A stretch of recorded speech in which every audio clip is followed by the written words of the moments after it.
ਸਾਰੇ ਹੀ ਵਿਦਿਆਰਥੀਆਂ ਨੂੰ ਪਿਆਰ ਭਰੀ ਸਤਿ ਸ੍ਰੀ ਅਕਾਲ। ਮੈਂ Jaspal Singh, government science master, ਅੱਜ ਤੁਹਾਡੇ ਨਾਲ ਤੁਹਾਡੀ 10ਵੀਂ ਜਮਾਤ ਦੇ ਪਾਠ ਨੰਬਰ 10 ਦੇ ਵਿੱਚੋਂ ਇੱਕ ਬਹੁਤ ਹੀ ਖਾਸ ਵਿਸ਼ਾ ਟੌਪਿਕ ਤੁਹਾਡੇ ਨਾਲ ਚਰਚਾ ਕਰਨ ਜਾ ਰਿਹਾ ਹਾਂ। ਟੌਪਿਕ ਦਾ ਨਾਮ ਹੈ refraction through a glass slab and refractive index. So ਆਓ ਦੇਖਦੇ ਹਾਂ। ਹੁਣ ਸਾਨੂੰ ਪਤਾ ਹੈ ਕਿ ਜਦੋਂ ਕੋਈ ਪ੍ਰਕਾਸ਼ ਦੀ ਕਿਰਨ ਕਿਸੇ ਇੱਕ ਮਾਧਿਅਮ 'ਚੋਂ ਦੂਜੇ ਮਾਧਿਅਮ ਵਿੱਚ ਜਾਂਦੀ ਹੈ ਤਾਂ ਉਹ ਆਪਣੇ ਪਥ ਤੋਂ, ਆਪਣੇ ਰਸਤੇ ਤੋਂ ਥੋੜ੍ਹਾ ਜਿਹਾ ਵਿਚਲਿਤ ਹੋ ਜਾਂਦੀ ਹੈ। ਜੇ ਪ੍ਰਕਾਸ਼ ਦੀ ਕਿਰਨ ਇੱਕ ਸੰਘਣੇ ਮਾਧਿਅਮ ਵੱਲ ਜਾਂਦੀ ਹੈ, ਵਿਰਲੇ ਮਾਧਿਅਮ ਤੋਂ, ਤਾਂ ਉਹ ਅਵਿਲੰਬ ਤੋਂ ਅਵਲੰਬਨ ਵੱਲ ਨੂੰ ਮੁੜ ਜਾਂਦੀ ਹੈ। ਸੋ ਤੁਸੀਂ ਦੇਖ ਸਕਦੇ ਹੋ, ਇਹ ਪ੍ਰਕਾਸ਼ ਦੀ ਕਿਰਨ ਸਿੱਧੀ ਨਾ ਜਾਂਦੇ ਹੋਏ ਇਸ ਰਸਤੇ 'ਤੇ ਮੁੜ ਗਈ। ਸੋ ਜੇ ਇਹ ਪ੍ਰਕਾਸ਼ ਦੀ ਕਿਰਨ ਵਿਰਲੇ ਮਾਧਿਅਮ ਤੋਂ ਸੰਘਣੇ ਮਾਧਿਅਮ ਵੱਲ ਜਾਂਦੀ ਹੈ ਤਾਂ ਅਵਲੰਬ ਵੱਲ ਮੁੜਦੀ ਹੈ, ਅਤੇ ਜੇ ਪ੍ਰਕਾਸ਼ ਦੀ ਕਿਰਨ ਸੰਘਣੇ ਮਾਧਿਅਮ ਤੋਂ ਵਿਰਲੇ ਮਾਧਿਅਮ ਵੱਲ ਜਾਂਦੀ ਹੈ, ਜੇ ਮੰਨ ਲਓ ਇਹ ਸੰਘਣਾ ਮਾਧਿਅਮ ਹੈ ਸਾਡਾ, ਮਾਧਿਅਮ 1, ਅਤੇ ਇਹ ਮਾਧਿਅਮ 2 ਹੈ ਵਿਰਲਾ ਮਾਧਿਅਮ, ਤਾਂ ਫਿਰ ਕੀ ਹੋਵੇਗਾ? ਪ੍ਰਕਾਸ਼ ਦੀ ਕਿਰਨ ਅਵਲੰਬ ਤੋਂ ਪਰੇ ਮੁੜ ਜਾਵੇਗੀ। ਸੋ ਇਹ ਚੀਜ਼ ਤੁਸੀਂ ਪੜ੍ਹ ਚੁੱਕੇ ਹੋ।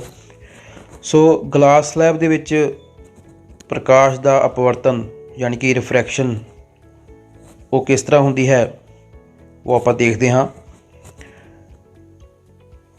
ਸੋ ਸਾਡੇ ਕੋਲ ਇੱਕ ਗਲਾਸ ਸਲੈਬ ਹੈ, ਕੱਚ ਦੀ ਸਲੈਬ। ਸੋ ਇਹਦੇ ਉੱਤੇ ਪ੍ਰਕਾਸ਼ ਦੀ ਕਿਰਨ ਸਟਰਾਈਕ ਕਰੇਗੀ। ਜਿੱਥੇ ਪ੍ਰਕਾਸ਼ ਦੀ ਕਿਰਨ ਵੱਜ ਰਹੀ ਹੈ ਉੱਥੇ ਆਪਾਂ ਇੱਕ ਲੰਬ ਡਰਾਅ ਕਰ ਦਿੰਦੇ ਹਾਂ। ਉਸ ਤੋਂ ਬਾਅਦ ਇਹ ਪ੍ਰਕਾਸ਼ ਦੀ ਕਿਰਨ ਹਵਾ ਤੋਂ ਕੱਚ ਵਿੱਚ ਦਾਖਲ ਹੋਣ ਜਾ ਰਹੀ ਹੈ।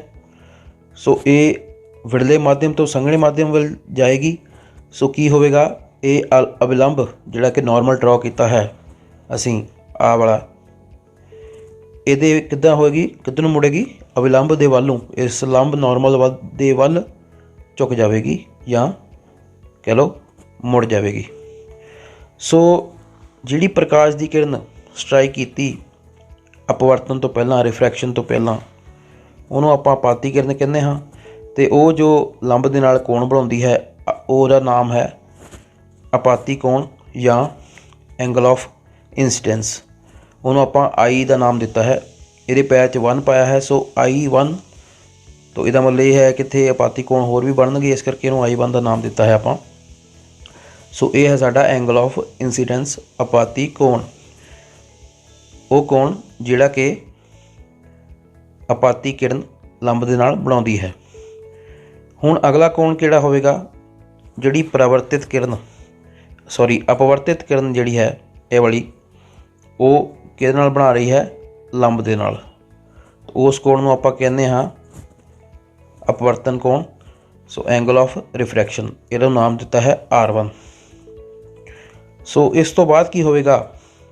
ਸਾਡੇ ਕੋਲ ਇਹ ਪ੍ਰਕਾਸ਼ ਦੀ ਕਿਰਨ ਹੁਣ ਇਸ ਜਗ੍ਹਾ 'ਤੇ ਸਟਰਾਈਕ ਕਰ ਰਹੀ ਹੈ। ਸੋ ਇਹਨੇ ਹੁਣ ਕੱਚ ਤੋਂ ਬਾਹਰ ਹਵਾ ਵੱਲ ਫਿਰ ਜਾਣਾ ਹੈ।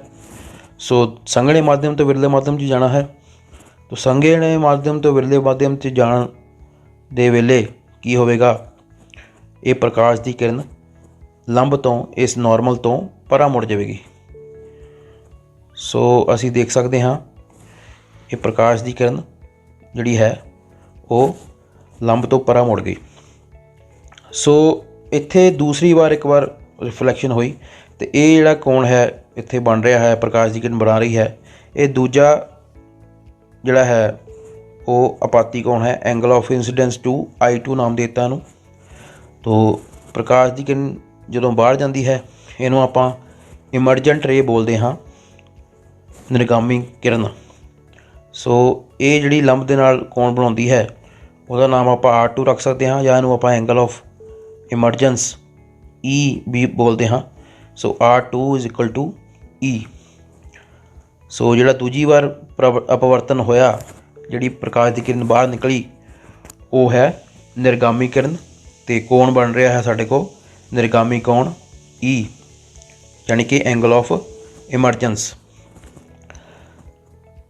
सो साडे कोल ਵੱਖ-ਵੱਖ कोण ਹਨ I, R ਤੇ E। सो ਕਿਹੜੇ-ਕਿਹੜੇ कोण ਹਨ ਇਹ? ਆਪਾਤੀ कोण एंगल ऑफ इंसिडेंस I ਤੇ अगला है R एंगल ऑफ रिफ्रैक्शन यानी कि अपवर्तन कोण ਤੇ लास्ट है साडे कोल E एंगल ऑफ इमरजेंस यानी कि निर्गामी कोण। सो असी देख सकते हाँ, तुसी मैथमैटिक्स च पढ़िया है कि जिहड़े ये कोण है इत्थे बन रहे हैं R1 ते I2। ये कुछ इस तरह का पैटर्न है साडे कोल। इत्थे सपोज साडा तुहाडा R1 है तो ये जिहड़ा कोण बन रहा है वो बन रहा है I2। सो ये जिहड़े इंटीरियर ओपोजिट एंगल्स हैं। सो मैथमैटिक्स तुसीं पढ़िया है, ये इदां दे कोण जिहड़े आपस च बराबर होंदे हैं तो उन्हां दी वैल्यू बराबर होएगी। सो आपां लिख सकते हाँ R1 जो है वो that will be equal to I2। So ये दोवां कोणां दा जिहड़ा वैल्यू है वो बराबर होएगी। इस तो बाद जिहड़े साडे कोल होर है I1 कोण एंगल ऑफ इंसिडेंस, जब शुरू च लाइट रे स्ट्राइक की सी गिलास की स्लैब ते, कच की स्लैब ते, वो कोण ते जिहड़ी बाहर प्रकाश की किरण सब तो लास्ट ते बाहर निकल रही है निर्गामी किरण, ये दो किरणां आपस च पैरेलल होणगीਆਂ तो इन्हां दे विच जिहड़ा कोण है I1 कोण ते E कोण ये दोवें आपस च इक्वल होणगे। I1 is equal to E। So ये याद रखना है। सो साडे कोल की आ गया? सो असीं देख सकते हैं मीडियम 1 सी एयर, मीडियम 2 ग्लास सी, साडा कच सी। सो साडे कोल जिहड़े एंगल होने आपां डिस्कस कीते, चर्चा की। I1 is equal to E and R1 is equal to I2। So ये बारे आपां गल कीती हुणे। सो साडे कोल ये नियम है एक, जदों प्रकाश का अपवर्तन हुंदा है, प्रकाश की किरण एक माध्यम तो दूजे माध्यम 'च जाती है तो साडे कोल की हुंदा है कि जिहड़ा I एंगल है, एंगल ऑफ इंसिडेंस है, उहदे साइन की वैल्यू I एंगल ते R एंगल है जिहड़ा एंगल ऑफ रिफ्रैक्शन है उहदा साइन तुहानूं पता है, तुसीं ट्रिगनोमैट्री 10th क्लास ही अपनी च पढ़िया है मैथ विच। सो मैथमैटिक्स तुसीं पढ़िया है। इन्हां दोवां दी रेशो जिहड़ी है हमेशा एक स्थिर अंक होंदी है, एक कॉन्सटेंट वैल्यू होंदी है, उहनूं आपां म्यू का नाम दिता। सो इत्थे म्यू लिखिया होया है। So sine I over sine R, इहनूं आपां स्नैल का नियम भी कहते हाँ। ये अपवर्तन का नियम है, प्रकाश के अपवर्तन का नियम। सो ये की है, इहदा मतलब की है कि ये हमेशा वैल्यू जिहड़ी है वो फिक्स रहिंदी है, ये रेशो जो है वो हमेशा फिक्स रहेगी। कहने का मतलब ये है कि जदों आपां I एंगल नूं चेंज करांगे तो R एंगल की वैल्यू इस तरह चेंज होएगी कि साडी जिहड़े म्यू की वैल्यू है वो फिक्स रहे। ये है कि म्यू की है असल में जिस माध्यम च प्रकाश का अपवर्तन हो रहा है। हुण साडे कोल इत्थे प्रकाश का जे आपां इस पहले केस की गल करिए तो प्रकाश का जिहड़ा अपवर्तन है वो कच विच हो रहा है इत्थे। सो ये म्यू जिहड़ा है वो कच का अपवर्तन अंक है। कच का अपवर्तन अंक या किसी भी पदार्थ का अपवर्तन अंक की हुंदा है कि वो प्रकाश की किरण नूं अपने अंदर जो लंघदी है तो वो कितना वध तो वध उहनूं बैंड कर दिंदा है, कितना मोड़दा है। जिन्ना अपवर्तन अंक ज़्यादा होएगा उन्ना ही प्रकाश की किरण जो है वो ज़्यादा विलंबन बुड़ेगी तो उन्नी ही उहदे विच स्पीड ऑफ लाइट जिहड़ी है, प्रकाश की लाइट जिहड़ी है उहदी स्पीड जिहड़ी प्रकाश की स्पीड है, जिहड़ी चाल है लाइट, स्पीड ऑफ लाइट वो घट होएगी। ये याद रखना है, ये बारे आपां अगे चर्चा करनी है।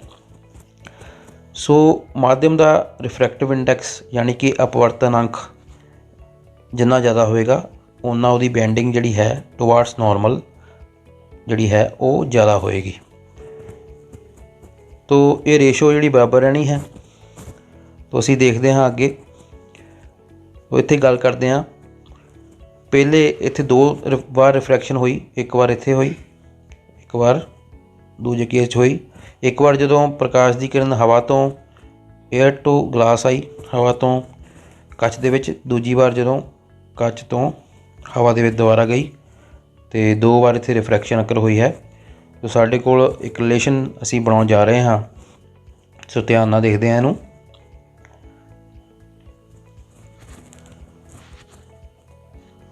सो साडे कोल की है, तुसीं देख रहे हो स्क्रीन ते μ21। सो μ21 का इत्थे मतलब की है, ये भी ध्यान नाल देख लो। μ21 का इत्थे मतलब है लिखण का कि refractive index of medium 2 with respect to medium 1। इत्थे जे मैं μ21 लिखा, इसदा मतलब है refractive index of medium 2 with respect to medium 1। इत्थे साडे को मीडियम 2 की सी ग्लास, ग्लास मतलब कच की स्लैब, तो मीडियम 1 की सी जिथों प्रकाश की किरण आई है वो सी air. So G stands for glass and A stands for air. So हवा दे विचों कच विच अपवर्तन हो रहा है, रिफ्रैक्शन हो रहा है।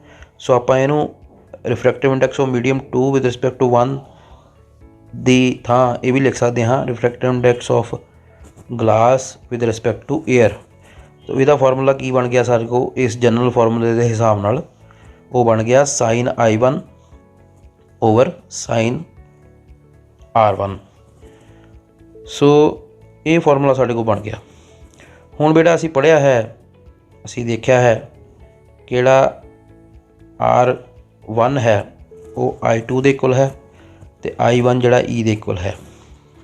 सो ये तुसी देख चुके हो, असी प्रूफ किया। सो इहदे विच आपां अगला स्टैप लिख सकते हाँ, जिहड़ा I1 एंगल है उन्होंने E दे इक्वल लिखता, ये साइन E हो गया। तो जिहड़ा R1 एंगल है उन्होंने E2 दे R1 जिहड़ा सॉरी I2 दे इक्वल सी। सो अपने को एक नवा जिहड़ा है वो इत्थे राइट हैंड साइड ते नवीं फॉर्म च इहनूं आपां लिख दिता कि इहनूं refractive index of glass with respect to air. So हुण अगला स्टैप की होएगा, हुण असी जे दूजे केस की गल करिए, इस दूजे भाग की रिफ्रैक्शन दे। सो इहदे विच प्रकाश की किरण हवा तो जा रही है कच विच, सॉरी कच तो हवा विच जा रही है, ग्लास टू एयर विच। This is glass and this is also air, again air. So की होवेगा कि जे आपां लिखना होवे, हुण अपवर्तन कित्थे हो रहा है हवा च। सो आपां लिखना जे होवे μAg आपां लिख सकते हाँ, क्योंकि अपवर्तन ग्लास हवा च हो रहा है। आपां जे लिखना होवे refractive index of air with respect to glass, तो वो की लिखांगे आपां, वो फार्मूला साडे को आ जाएगा, क्योंकि एंगल ऑफ इंसीडेंस इत्थे I2 है, तो अगे साडे को एंगल ऑफ रिफ्रैक्शन E है। सो साइन आपां लिखांगे sine I2 over sine E। So ये साडे को तुसीं ध्यान नाल देखो, इत्थे उपर देख सकते हो, ये इहदा रेसिप्रोकल है। ये वाला फार्मूला जो है उपर बनया वो इहदा रेसिप्रोकल है। इत्थे साडे को साइन I2 ओवर E है, इत्थे साडे कोल साइन E ओवर I2 है। इहदा मतलब ये जिहड़ी वैल्यू है वो इस वैल्यू का रेसिप्रोकल है कि mu of Ag means refractive index of air with respect to glass, वो किहदा रेसिप्रोकल है refractive index of glass with respect to air. So आप एक रिलेशन ड्राइव कर लिया इत्थे। सो साडे कोल जिहड़ा रिफ्रैक्टिव इंडैक्स ऑफ ग्लास है विद रिस्पैक्ट टू एयर, वो किहदा पुट्ठा है, उल्ट क्रम है refractive index of air with respect to glass. So याद रखना है, बहुत जरूरी रिलेशन है ये। तो असी इत्थे रिफ्रैक्टिव इंडैक्स जिहड़ा अपवर्तनांक किसी माध्यम का वो देख लिया कि इहदी एंगल की फॉर्म च।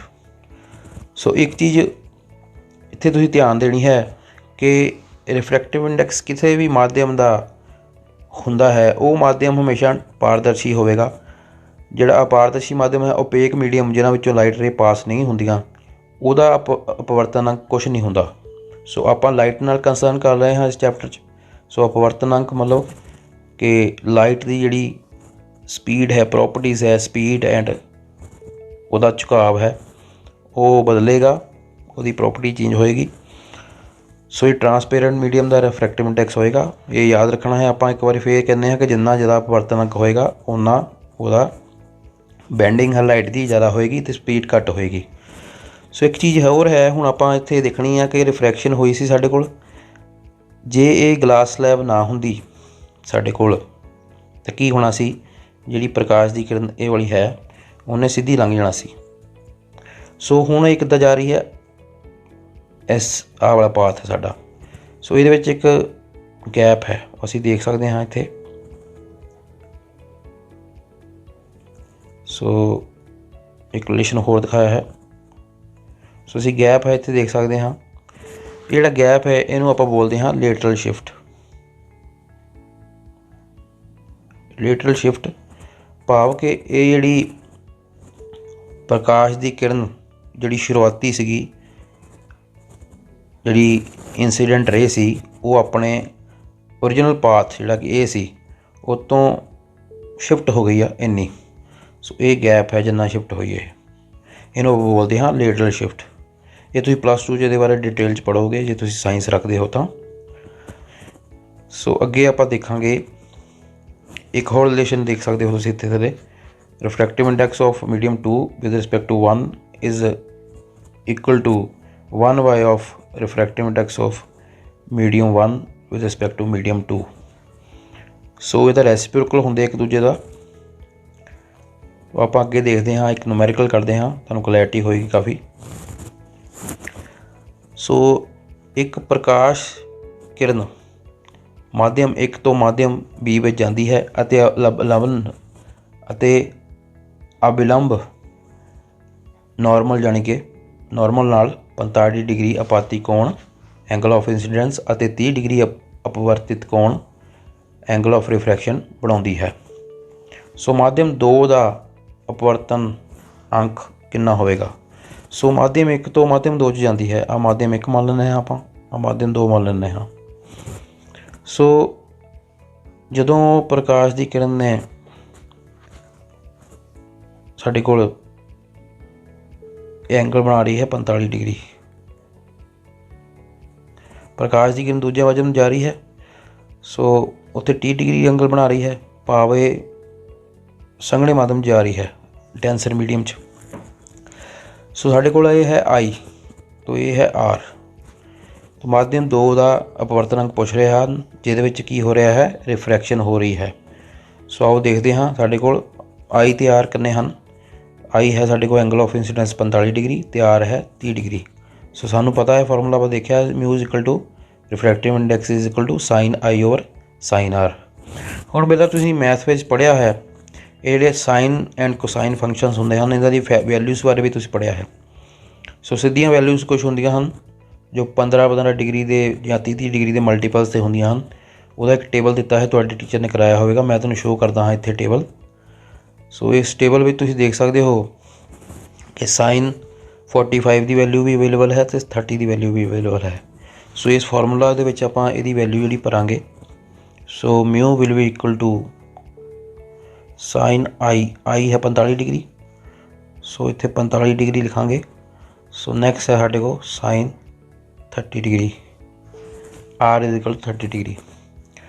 सो यदी वैल्यू जो आप भरांगे इत्थे फॉर्मूला दे विच, साइन 45 की वैल्यू साडे कोल है 1/√2। So mu is equal to 1/√2 over sine 30 कितना है, तो देख सकते हो 1/2। सो 1/2 इत्थे वैल्यू भरांगे। इनू जो आप सॉल्व करांगे ये 2 ऊपर चल जाएगा तो √2 थले आ जाएगा। हुण तुहानूं पता है 2/√2 इज़ √2।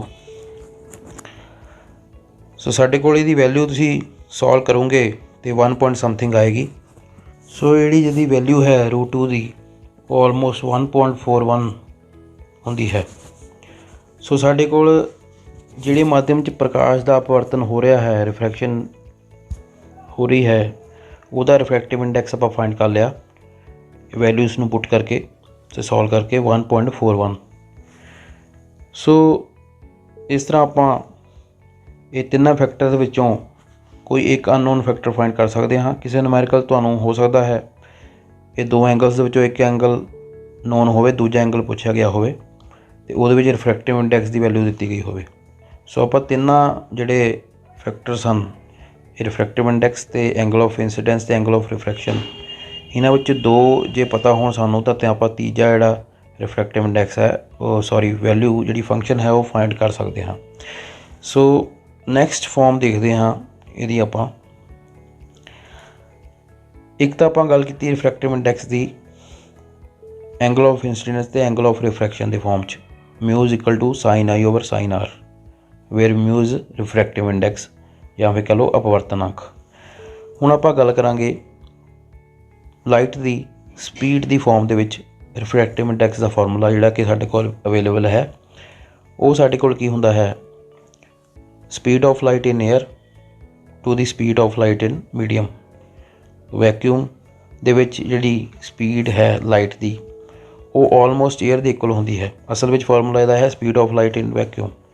ਵੈਕਿਊਮ ਭਾਵ ਜਿੱਥੇ ਖਲਾ ਜਿੱਥੇ ਏਅਰ ਵੀ ਨਾ ਹੋਵੇ। ਸੋ ਰਿਫਰੈਕਟਿਵ ਇੰਡੈਕਸ ਜਿਹੜਾ ਵੈਕਿਊਮ ਦੇ ਵਿੱਚ ਹੁੰਦਾ ਹੈ ਪ੍ਰਕਾਸ਼ ਦਾ ਉਹ 1 ਹੁੰਦਾ ਹੈ ਅਤੇ ਏਅਰ ਦਾ ਰਿਫਰੈਕਟਿਵ ਇੰਡੈਕਸ ਹੁੰਦਾ ਹੈ 1.003 ਆਲਮੋਸਟ।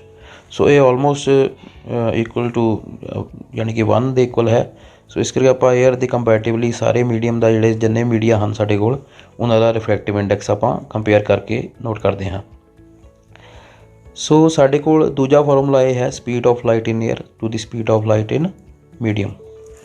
ਸੋ ਅਸੀਂ ਦੇਖਦੇ ਹਾਂ ਕਿ ਜੇ ਆਪਾਂ ਲਿਖ ਲਈਏ ਇਹਨੂੰ ਸਪੀਡ ਆਫ ਲਾਈਟ ਇਸ ਮੀਡੀਅਮ ਦੇ ਵਿੱਚ V1 ਲਿਖ ਦਿੰਦੇ ਹਾਂ ਪਹਿਲੇ ਮੀਡੀਅਮ 'ਚ, ਮੀਡੀਅਮ 1 'ਚ, ਦੂਸਰੇ ਮੀਡੀਅਮ 'ਚ V2 ਲਿਖ ਦਿੰਦੇ ਹਾਂ।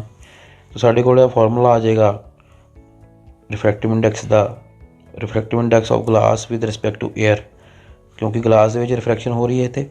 ਸੋ ਉਹ ਆ ਜਾਏਗਾ V1 ਓਵਰ V2 ਜਾਂ ਫਿਰ C ਓਵਰ V, ਬਿਕੋਜ਼ ਤੁਹਾਨੂੰ ਪਤਾ ਹੈ ਆਪਾਂ ਸਪੀਡ ਆਫ ਲਾਈਟ ਜਿਹੜੀ ਹੈ ਉਹ ਏਅਰ ਦੇ ਵਿੱਚ ਉਹਦੀ ਫਿਕਸ ਵੈਲਿਊ ਹੈ, ਉਹਨੂੰ ਆਪਾਂ C ਸਿੰਬਲ ਦੇ ਨਾਲ ਡਿਨੋਟ ਕਰਦੇ ਹਾਂ। ਉਹਦੀ ਵੈਲਿਊ ਹੈ 3 × 10⁸ ਮੀਟਰ ਪਰ ਸੈਕਿੰਡ। ਸੋ C/V ਜਾਂ V1 ਓਵਰ V2 ਆਪਾਂ ਲਿਖ ਸਕਦੇ ਹਾਂ। ਹੁਣ ਇਹ ਹੋ ਗਿਆ ਸਪੀਡ ਦੀ ਫਾਰਮ 'ਚ ਰਿਫਰੈਕਟਿਵ ਇੰਡੈਕਸ ਕਿਸੇ ਮੀਡੀਅਮ ਦਾ ਜਿਹਦੇ ਵਿੱਚ ਰਿਫਰੈਕਸ਼ਨ ਹੋ ਰਹੀ ਆ। ਜੇ ਆਪਾਂ ਗੱਲ ਕਰਨੀ ਹੋਵੇ ਰਿਫਰੈਕਟਿਵ ਇੰਡੈਕਸ ਦੀ ਫਾਰਮ 'ਚ ਹੀ ਰਿਫਰੈਕਟਿਵ ਇੰਡੈਕਸ ਲਿਖਣਾ ਹੋਵੇ ਵਾਲਾ ਫਾਰਮੂਲਾ, ਤਾਂ ਸਾਨੂੰ ਪਤਾ ਹੈ ਕਿ ਰਿਫਰੈਕਟਿਵ ਇੰਡੈਕਸ ਜਿਹੜਾ ਹੈ ਉਹ ਸਪੀਡ 'ਤੇ ਉਲਟਾ ਅਨੁਪਾਤੀ ਹੈ। ਉਲਟਾ ਅਨੁਪਾਤੀ ਭਾਵ ਜਿਹੜੇ ਮੀਡੀਅਮ ਦਾ ਰਿਫਰੈਕਟਿਵ ਇੰਡੈਕਸ ਜਿੰਨਾ ਜ਼ਿਆਦਾ ਹੋਏਗਾ ਉਨੀ ਸਪੀਡ ਘੱਟ ਹੋਏਗੀ। ਸੋ ਆਪਾਂ ਇਹ ਲਿਖ ਸਕਦੇ ਹਾਂ ਕਿ ਜਿਹੜਾ ਰਿਫਰੈਕਟਿਵ ਇੰਡੈਕਸ ਦੀ ਫਾਰਮ 'ਚ ਜੇ ਆਪਾਂ ਇੱਥੇ ਗਲਾਸ ਦੀ ਗੱਲ ਕਰੀਏ, ਕੱਚ ਦੀ, so refractive index of glass with respect to air, ਉਹ ਰਿਫਰੈਕਟਿਵ ਇੰਡੈਕਸ ਦੀ ਫਾਰਮ 'ਚ ਰੇਸ਼ੋ ਕਿੱਦਾਂ ਆਏਗੀ, refractive index of glass over refractive index of air. ਹੁਣ ਇਹਦੇ ਵਿੱਚ ਇੱਕ ਚੀਜ਼ ਧਿਆਨ ਦੇਣ ਵਾਲੀ ਹੈ ਕਿ ਖੱਬੇ ਹੱਥ ਜਿਹੜਾ ਰਿਫਰੈਕਟਿਵ ਇੰਡੈਕਸ ਹੈ μGA, ਇਹਦਾ ਮਤਲਬ ਹੈ refractive index of glass with respect to air. ਕਦੀ ਵੀ ਰਿਫਰੈਕਟਿਵ ਇੰਡੈਕਸ ਜਿਹੜਾ ਹੈ ਉਹ ਕਿਸੇ ਚੀਜ਼ ਨਾਲ ਕੰਪੇਅਰ ਕਰਕੇ ਹੀ ਆਪਾਂ ਲਿਖਦੇ ਹਾਂ। ਔਰ ਦੂਜੇ ਪਾਸੇ ਜਿਹੜੇ ਰਿਫਰੈਕਟਿਵ ਇੰਡੈਕਸ μG ਅਤੇ μA ਹੈ ਇਹ ਵੀ ਆਪਣੇ ਆਪ 'ਚ ਰਿਫਰੈਕਟਿਵ ਇੰਡੈਕਸ ਉਹਨਾਂ ਦਾ ਵੈਲਿਊ ਕੁਛ ਨਹੀਂ ਹੋ ਸਕਦੀ, ਹਮੇਸ਼ਾ ਕੰਪੈਰੀਜ਼ਨ ਹੁੰਦਾ ਹੈ। ਇਹਨਾਂ ਦਾ ਕੰਪੈਰੀਜ਼ਨ ਵੈਕਿਊਮ ਦੇ ਨਾਲ ਕੀਤਾ ਗਿਆ ਹੈ। ਸੋ ਅੰਡਰਸਟੂਡ ਹੋਏਗਾ ਜਿਹਦਾ ਇਕੱਲੇ ਦਾ ਕਿਸੇ ਰਿਫਰੈਕਟਿਵ ਇੰਡੈਕਸ ਕਿਸੇ ਮੀਡੀਅਮ ਦਾ ਲਿਖਿਆ ਜਾਂਦਾ ਹੈ। ਸਪੋਜ਼ ਮੈਂ ਇੱਥੇ ਵਾਟਰ ਦਾ ਰਿਫਰੈਕਟਿਵ ਇੰਡੈਕਸ ਲਿਖਾਂ, ਮੈਂ ਲਿਖਾਂ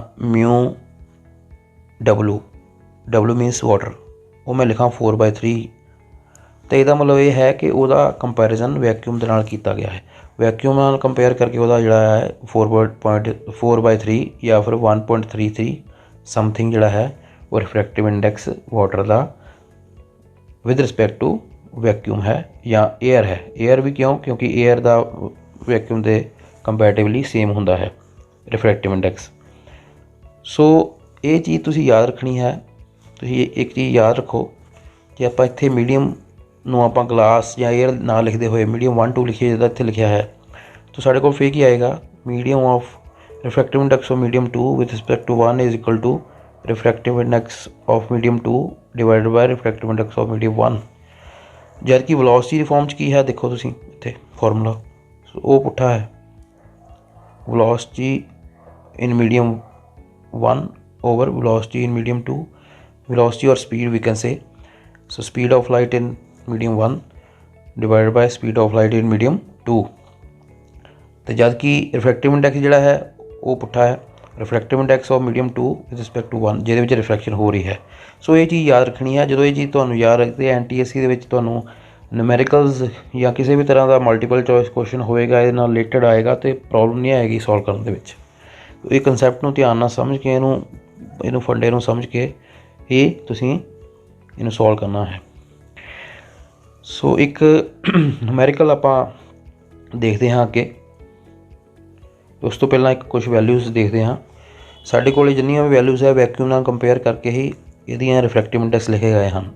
एयर का रिफ्रैक्टिव इंडैक्स 1.003 है, 0003। अगे आइस का 1.31, then water 1.3। We have so many matters materials. So last इत्थे देख सकते हो इस रोज तुसीं 1.52 है ग्लास, क्राउन ग्लास।